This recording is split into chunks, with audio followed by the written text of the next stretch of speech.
I'm Nika. I'm not a lawyer at all. And I'm going to talk a little bit about timing as well and family conversations in general and sort of the goal of family conversations from my perspective, but also timing from less of a sort of legal standpoint and more of an emotional family support standpoint. Because I think both are really valid perspectives. We want to talk to families in alignment with the law. We also want to talk to families when it is best for the family, right? That's our goal. So I'll just start by saying I was a marriage and family therapist. I had never really thought about organ donation aside from being registered myself, because I was like, of course. And then I had a friend of mine say, I know you probably really like your job in community mental health. And I was like, no, actually, I don't. And he was like, but I have this job at Life Center Northwest. It's organ donation. And I was like, okay. And I tried it. Um, and it was a huge step for me outside of what I thought I had gone to school for or what I thought I wanted to do. And I completely fell in love with working in healthcare, in donation. I started out as a family support coordinator, and I remember the first meeting I was in, it was probably my second year as a family support coordinator. I remember saying, I think we should maybe talk to families a little earlier. And everyone was like, no, like it was 9 years ago. It was decoupling had just dropped. Like that thing Alex was talking about, where we separate the conversation from withdrawal from the conversation about donation. That report had just come out. It was a big deal to decouple. So I remember already having that sense of like, families might need this information sooner, but it was not a popular opinion. And then I worked in aftercare. And so I also got to have this experience of seeing donors after donation happened. Then I became a trainer, had a bunch of jobs. Then I became a trainer for the family support team, and I got to see who we hire to be family support people and how we choose them. And how we train them. How can you make people better at talking to families, or is it an innate talent you have to find in someone? And then I became a manager for that team, and so I got to see a lot of different perspectives within the organ procurement organization world, all around family support. And I got to see a lot of donor families and hear their perspective of like, why didn't you talk to us yesterday when we were making these decisions? Or why are you talking to us about this at all? Or, of course, why it's a no-brainer, right? I would click that button again. So I will share a few of my personal experiences. I'd love to hear from you all too. I think the topic of timing of conversations is still a really relevant one. I don't think all OPOs, all hospitals are getting that timing exactly right. And I think we're getting closer. And really the goal is the best time for the family. So we're going to talk about the conversation. When we think about donation conversations and really any hard conversation in general, I think the people who do this kind of work have to be kind of excited about having hard conversations. Like if you're not excited about the idea of walking into a room full of people who just got really bad news, then you're probably in the wrong line of work, right? Hospitals, also donation. And I think that showing up for families at any point in a hospital journey, I really was moved by our Connect to Purpose around lunchtime. Like anyone who has had that experience as a patient, you know it's an incredibly vulnerable time for the family, for the patient. So showing up into those conversations is a really important piece of the donation process. We also know that families are often in a really tough place. So we're going to talk a little bit about having conversations when you're in a tough emotional place. The concept of co-regulation we'll go into a little bit, and then the family arc of understanding. So how do we know when families are ready to have that conversation? And then I think one of the things I learned over the course of my time in donation is the end of life decision is actually end of life decisions. Families are making a lot of decisions about what happens next when they're at the hospital. And one of the things we need to look at is, how do we know, how do we attune to when the families start making those decisions, what the different decisions mean, and how we really track with the family when they're ready to talk about donation. So, donation conversations. We know that over 90% of adults would say yes to organ donation. When asked in a survey, when they're like sitting at home on their iPhone in not a stressful situation. So in a calm moment, most people want to help people. Most people are generous. This is also part of my like philosophy of the world, right? We are not trying to make people be generous. People are generous. They're kind generally. I tell my 5-year-old I don't believe in bad guys, and she's like, what? Trauma, it's trauma. Hurt people. But she's real into good guys and bad guys right now. So when people are in a calm moment, they would say yes to donation. And I think probably all of us in this room can relate to, when we are in a calm moment, the idea of something like donation or something that could be a potentially really big decision sounds like a no-brainer.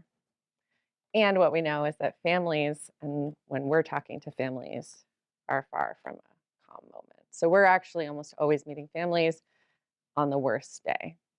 And I think when families are having to think about the donation decision, they're often still in a trauma response. They're not even in a grief process. They're not close to processing the experience that they've gone through with their loved one. They're still in that heightened awareness of a trauma response.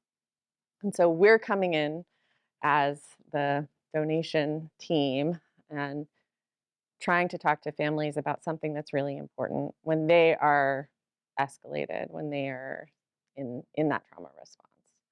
And what I really have seen the goal of the donation team as is to help families get to a space where they can hear the information about donation and make the best decision for them, right? Or help honor the decision that their loved one made. And if we can help them regulate to a place where they can really get all of the important information, then we can know that we did our job as best as possible. So you probably all have heard of fight, flight, and freeze. These are responses to any kind of a stressor, any kind of a maybe life or death, maybe a threat that feels like it's actually putting you in danger, could put you into fight or flight. Does anybody have a good example where they went into a fight or flight? You don't have to share anything. Too vulnerable. Excel spreadsheet is a good example, right? Like, yeah.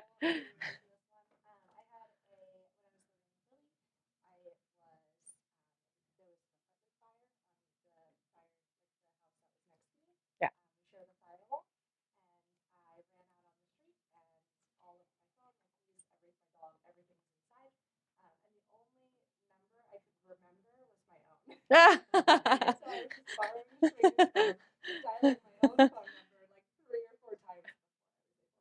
Yes. Somebody that wasn't your cell phone up in, yes. That's a great example, right? And I think it really shows what happens when we get into fight or flight, because our functions, our brain isn't functioning, our body isn't functioning in the ways that we're used to it. Does anyone else have an example?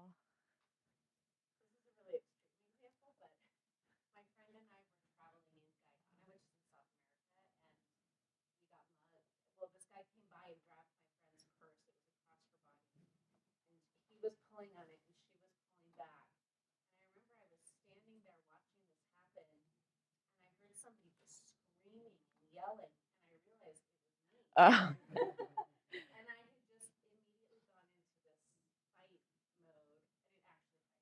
Yeah. But it was just like, I don't know what in my past made me think to do that, but it caught the attention of other people, and thankfully it wasn't intentional.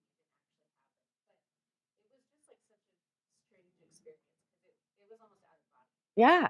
Yeah. Out of body is a great example. It's a great description. It's like when we experience something that could be life threatening, a fire, a mugging, sometimes our system reacts to things like an Excel spreadsheet, like it is life or death, right? We start sweating, maybe we're like hyperventilating.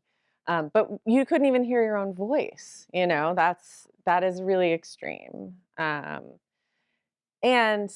I think, as all folks who've worked in hospitals, you also can probably relate that to the families that you meet in these situations, right? We really see families when they often are still in that fight, flight, or freeze state. Um, and I gave an example recently about a family I had worked with who was in freeze, and they were it was the patient was a 17-year-old who had died in a car accident, like less than a year after he had gotten his driver's license. And the family, this was in a really small town in central Washington, and the family was there in the hospital, and the rest of the town was also there in the hospital. Like everyone had showed up. There was no standing room only, just packed, and trying to support this family. And I went in to talk to the family about donation, and I had we have these little ceramic hearts at Life Center, and I sat down to talk to the mom, and she just was like head in hands, not moving, not responding to anything that I said, um, completely still. And I did my best to have the conversation, and didn't ever really even get an answer. Like they were just like, no, you need to go. And this was a family who then months later reached out to Life Center and said, we really wish we could have done donation, and we just were not in a place to hear about it at the time. And that didn't happen all that often, but occasionally when it did, there was this extra heartbreak, I think, for me, of like, this family could have really benefited from donation. And that was why I did that work. I really saw the benefit to families, and I saw that a really tragic situation could give them some hope down the road, and some help with their grief process. And so this felt like an extra heartbreaking one. And I remember when I was learning more about this nervous systems and how we go into a freeze state, realizing that she actually probably hadn't even heard what I was saying. Your inner ear muscles stop working when you're in that freeze state. So you can't actually even hear the information. And I don't know if I could go back, like if I would have been able to wait or have a longer conversation, who knows? But when we are in that really activated state, it's like the world is not even really happening around us. So when we think about families in this trauma response, and then coming in as, maybe a family support coordinator or specialist who's going to talk to that family about donation, I really see that role as helping the family regulate, helping the family get to a place where they can hear the information about donation, so that at least they have the best chance possible of making the best decision for them.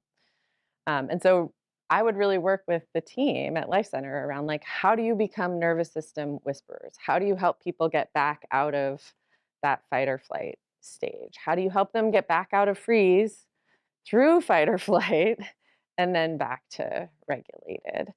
And we did a lot of education about like how your nervous system actually functions.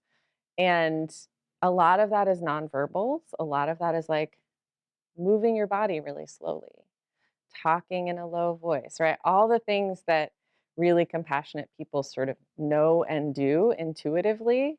Um, and then every once in a while, I would be in a conversation with someone, and they would say something like, "Oh, and we need to draw serologies." And I'd be like, "Rrr." Like, oh, also really compassionate people also sometimes use medical jargon or jump in these ways that, like, you can imagine if a family is in that fight, flight, or freeze state, something like that is going to feel like a threat as well.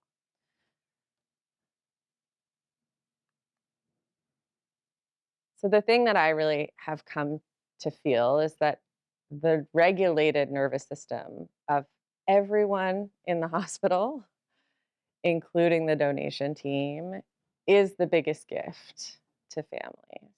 If we can regulate ourselves, if I go into a conversation anxious or stressed, or like, oh God, this is my first time, or oh God, this one is really a big deal, and I go in with that fight or flight, maybe in my own nervous system, the chances are that family is also going to feel my escalation and escalate themselves.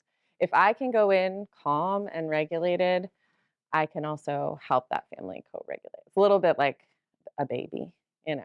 If you have a screaming baby and you start screaming or you start crying or sweating or just like really stressing out about the baby, that baby and you are both just gonna escalate.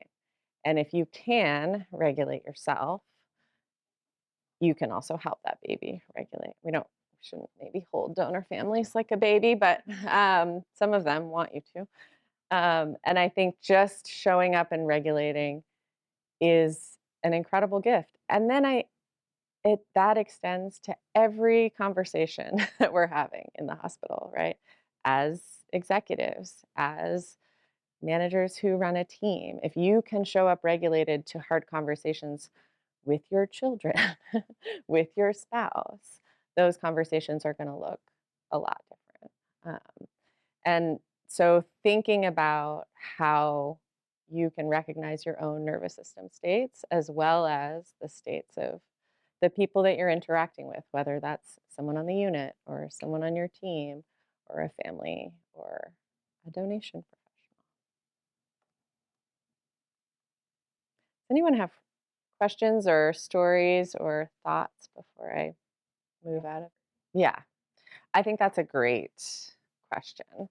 And I will say, I never tried to convince the family. That's not how but yes, I know what you mean, right? And I think there is this idea that we're there to convince families, right? Like get families to say yes. Isn't that the goal? Get families to say yes to donation. Um, and I'll speak for myself, that was never my goal. My goal was to help families get to the best decision for that family and to make sure they have all the information they need and can hear that information to make the best decision for that family. And yes, there were totally times that I would walk into the room and hear a phrase or a word that felt like, oh boy. Or even before, right? The bedside nurse is like, they already hate you. You haven't even gone in there yet. They know who you are. They heard someone talking in the hall about donation, and it's a no. But we still have to talk to them. And I think those were the times that this practice is even more important. And here's how I would do it. I would walk in and they would say, who are you? Why are you here? And I would say, nonverbals, my tone of voice, the way I'm sitting. I would sit down if they're sitting down, right? And I would say, I promise I'm going to get to that. First, I really just want to check and see if you've had a chance to call all the people that you want to talk to today. Is everyone here at the hospital that you want to have here? Do you need a glass of water, right? I would start by just trying to connect to the family. And even if they, again, were like, no, tell me, I would be like, I can tell this has been really stressful, right? I am just calling it out. And I'm trying to give them a chance to get from fight or flight back to a regulated space. Because I know it's like that anytime a family is showing me anger or aggression, I'm like, okay, all right, there's still work to do here. And so again, you have to like having hard conversations. And I think if a family is coming toward you in that way, or starting out by you walk in and they're like, no, then you know there's still some work to do before they can hear all the information they need to hear. I think that's exciting. Some people want to leave. Good question. Anyone else? Anyone have examples of taking someone from fight or flight to a regulated state they want to share? I think from Alex's example too, the family that took them to court, it didn't have the reason, but it was so clear that like they had some reason they didn't want donation, to the point that they are taking someone to court, like textbook fight or flight. And then once they had heard from the court, like, no, this is going to be upheld, they were like, okay, just right back down. I had a family that a different family support person had been working with, and they were furious. It was like first person, opposition, registered donor. The mom was so angry. She was there by herself. We were slowing things down. And the next day, I went in instead of the previous coordinator. And I walked into the room and she went, "You're not her." And it was like she had been ready for a fight with the other person. And I wasn't them. And she was like, oh, and we just started talking. It, you don't know what it is that's like, maybe the first person who talks about donation, they get real activated, and then they're able to regulate when they just see a different face, literally. And hostage negotiations 101, right? Like you just draw it out, talk to them, let the feelings dissipate, right? Let people share what's happening for them. Let them be angry. Let them voice what their concerns are. And whether that's with you or with someone else, give them a snack. A snack has solved so many problems over the course of history. Like my own offspring included. I'm like, oh, what? My child is a terror. She's a sociopath. Terrible things are coming. And then I'm like, fruit snacks. Everything's better. Everything's fine now. Like it works in so many situations. I think that is an extreme example. It doesn't happen very often. And especially if people are sort of able to maintain or re-escalate to that level, it's very challenging to sit through. I mean, that's where I would rotate people, like just for resiliency of your team, right? Like that's the other piece. Having these kinds of conversations is exhausting and really challenging. It's hard to regulate your own nervous system in the face of anger or stress or frustration. So, yeah, that sounds intense. I've had a couple situations where family members were split, and I think those are some of the hardest ones. And I've had both where we ended up moving forward and where we didn't, and both ways are really painful. So I do think one of the hardest things over the time that I was working with families had to do with timing. And part of why it was so painful was that conversation with families who said, of course we would have wanted this.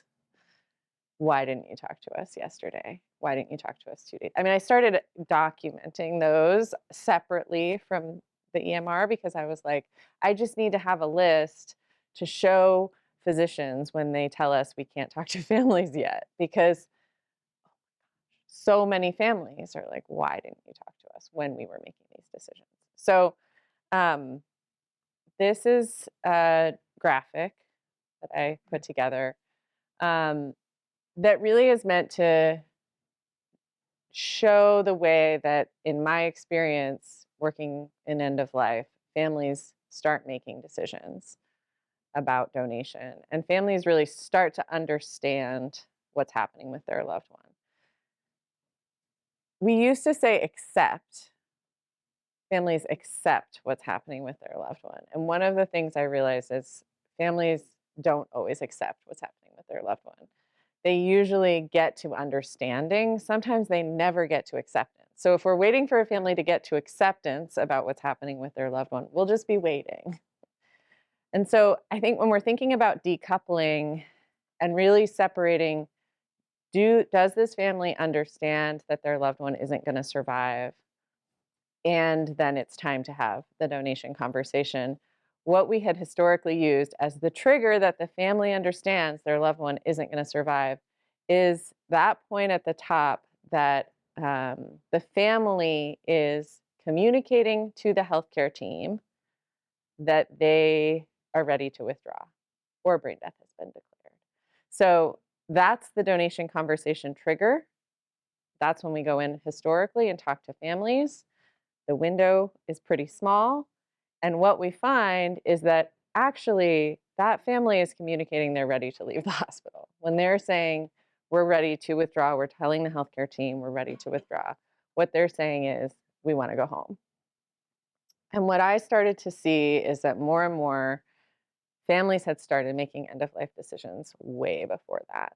And sometimes they were communicating little pieces of those. Sometimes they weren't. Sometimes they were just communicating amongst themselves about gathering people at bedside, right? This is making funeral arrangements, calling the people who can't be there, all kinds of little indicators that are end-of-life decisions, but maybe weren't the decision to withdraw their loved one and then to leave the hospital. So when Alex was talking about having earlier conversations, and what a lot of OPOs have started having are these conversations that are sort of gentle or soft introductions to donation. And that is a skill, I think, a very particular skill of being really attuned to what a family is sharing with the donation coordinator and how they're sharing it, and really trying to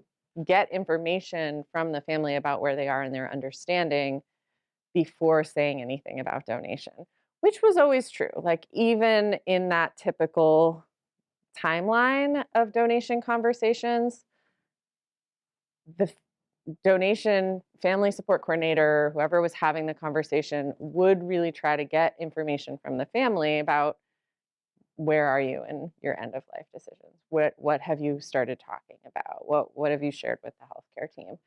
But in these earlier conversations, that is way more important, because if they say, "Oh, we're gathering people at bedside because they're going to extubate and we know that he's going to wake up," that's a very different gathering people at bedside than if we are gathering people at bedside and we know that he's not going to survive. So the goal of that earlier sort of exploratory conversation is really to address those families who are going to say in 2 days, "Why didn't you talk to us 2 days ago?" And the families who might never have acceptance or might not really even have understanding at the time that maybe the hospital is telling them they need to make a decision, or we're getting closer to that traditional trigger point. Those families we might talk to at the same time that we would have any other year. So the idea being that we have a longer stretch once the family has been given grave prognosis, that we really have this longer stretch of time to assess for when is the right time to talk to a family. I think this also can increase the chances that we get a family in fight, flight, or freeze, or at least that's the fear, right? That we are going to talk to a family too soon. I'm curious, from Emily or from Donor Connect, have you heard families say, "This is too soon, this is too early"? Yeah.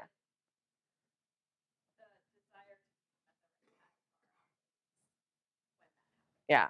I think I had one family who was like, "Whoa, whoa, whoa, whoa, whoa, we're not even ready to start talking about this." But they weren't like, "Get out." They just were like, "Can you come back?" And I think one of the things that an earlier conversation can give you is, like, if a family's going to be angry, chances are they're going to be angry sooner, they're going to be angry later. And if you can get ahead of what is going to be first person opposition or a really challenging family, then you have more time to slow the process down. You have more time to let them be angry with you and get them to a better place to help honor their loved one's decision. Does anyone have questions about this piece or earlier conversations? This was very controversial 10 years ago. Now everyone's like, yeah, talk to families earlier. What is that like initial introduction to the topic? Like, what does that look like? How is that framed? Yeah, that's a great question. I think that I think it looks a lot like any donation conversation, more emphasis on the assessment of where the family is currently in their understanding. So I am very chatty anyway. So I would go into any family conversation and I would let the family talk for as long as I could possibly go without it getting awkward before I brought up donation. And I would tell like an organ recovery coordinator to do this, and they would be like, what? You want me to get them to talk? And I was like, yeah, because the longer they talk, the more regulated they're going to be when you get to donation. If you can get a family to tell you about their loved one and laugh or cry, like they're in a regulated nervous system state, right? So in this situation, more than anything, I would go in and say, how are you holding up? What has this been like for you? How long have you been here? Have you had a snack? Have you drank any water in the last 48 hours? Right? Like some really basic things. And then I would say, what kinds of conversations are you and your family having? What does the healthcare team talk to you? Right? Like just really curious. If at any point a family was like, I'm sorry, who are you and what are you doing here? I would again say, I'm totally going to get to that. I'm a family support person here at this hospital, and I'm going to get to that. And I want to make sure that you have a chance to get some food or right? Like, and that question in itself could be an indicator that they're not ready to talk about donation. And if I decided that they're not ready to talk about donation, I would find a way to leave the room without bringing up donation. And so I would say, you know what? It sounds like you could really use another conversation with the healthcare team. Or it sounds like I'm actually going to go get you some water and I'll come back in a little while. So I would often leave the room without bringing up donation, especially in those earlier conversations. If they were indicating like a whole bunch of hope for recovery, if it just seemed to like the split family is a good example. If I have two family members who have vastly different understanding about what's happening with their loved one, I wouldn't bring up donation.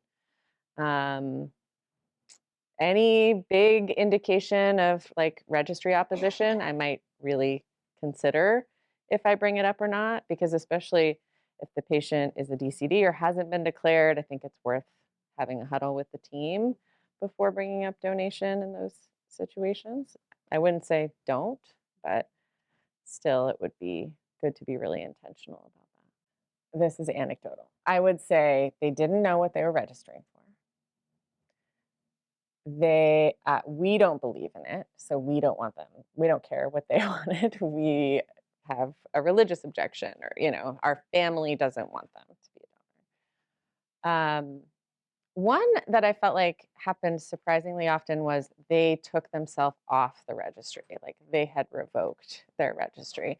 And that's really aligned with what Alex was talking about, where like there should be an investigation into, especially if a family is saying that, into this person's registry. And is it active and is it valid? I had one case where a family was adamant that their loved one didn't want to be registered, hadn't been registered.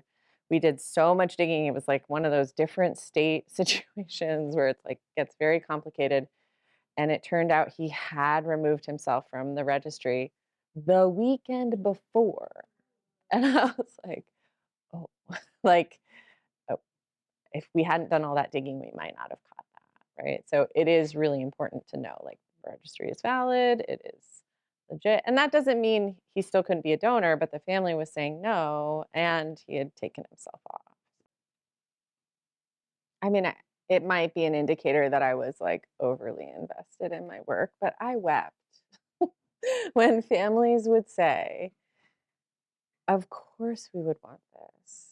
And we have to leave now. Like we don't have a car. We can't blah blah blah. Like, and we would try everything. And it was a registered DCD 34-year-old registered parent. I was just like this is the nightmare. Why didn't we talk to them yesterday? And then when we would have pushback at hospitals, I mean, my plea was overly emotional. Like, this is what we're hearing. Families want this information sooner. I believe this is good family care. Families are smart. They know more than we give them credit for. They know when they get grave prognosis. Most families know what that means. And they hear it and they understand it and they take it in.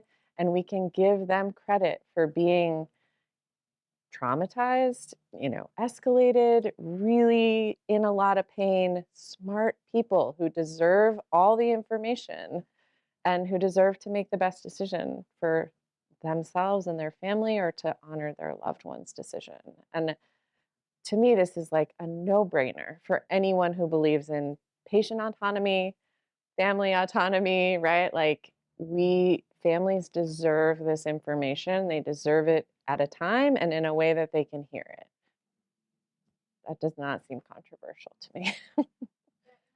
More at rest, and they can experience generosity, care for others. They are not in that fight or flight state. And they can actually hear the information you're sharing. The other thing that you can't do from that fight or flight state is project out to how you will feel in 3 weeks or 6 weeks or 6 months or a year. So that family who came back to us and said, we really wish we had been able to choose donation, in that moment when they were in that freeze state, they couldn't imagine what it would be like, right? You're fighting for your life when you're in that state. You can't imagine what it will be like down the road, 6 months, a year. And helping families get to a place where they feel safe enough to hear the information can give them access to that future self of like, what decision will I want to have made in this time? I didn't ever have that, but I had one family who never came around. And we had moved forward, but it was a registered donor, and we had moved forward, and they never got happy about it. And I always thought they would, like down the road, I thought they were gonna have the sort of comfort from it. And I waited and checked in with them, and they always said, like, no, we really wish. But that was one, like out of 8+ years. But no one who did donate who said we wish we hadn't. Thank you all so much.